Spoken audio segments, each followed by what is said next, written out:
Trump, premier pas vers l'échec. L'idée que l'on pourrait prendre Gaza sans en payer le prix, sans que cela n'ait de répercussions dans le monde arabe, est tout simplement folle et irresponsable. Cette vision, portée par Donald Trump et certains de ses soutiens, ignore la complexité des réalités géopolitiques et humaines de la région. Gaza, bien qu'elle n'ait pas de propriétaire au sens littéral du terme, a un prix, celui du sang. Le sang des soldats américains qui pourraient être envoyés dans une guerre insensée, et le sang des Arabes qui défendront leur terre, leur histoire et leur dignité. Personnellement, je doute que les États arabes restent les bras croisés face à une telle provocation.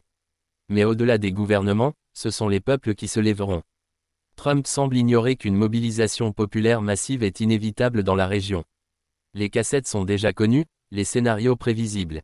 L'envoi d'une armée de la liberté, par l'oncle Sam pour affronter ce qu'il considère comme un monde sauvage et barbare, ne fera qu'enflammer les passions et radicaliser les positions.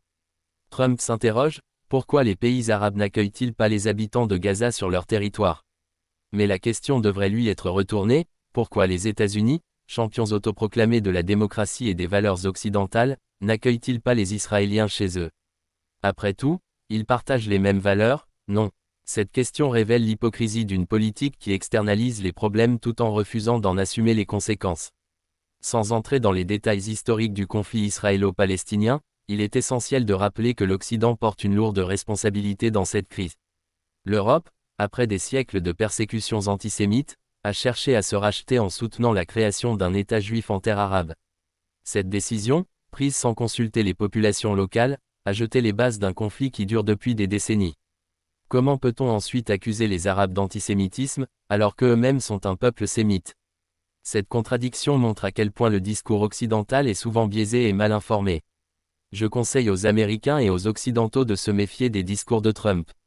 Sa politique au Moyen-Orient risque de transformer un conflit politique en une guerre religieuse, une erreur mortelle pour les États-Unis et pour Israël. Si les Arabes sont poussés à bout, tout le monde connaît déjà la fin de l'histoire. La victoire, si elle existe, ne sera pas celle que Trump imagine. En somme, suivre Trump dans cette voie, c'est marcher droit vers l'échec. Un échec qui coûtera des vies, enflammera les tensions et plongera la région dans un chaos encore plus profond. Il est temps de repenser cette approche et de chercher des solutions qui respectent les droits et la dignité de tous les peuples concernés.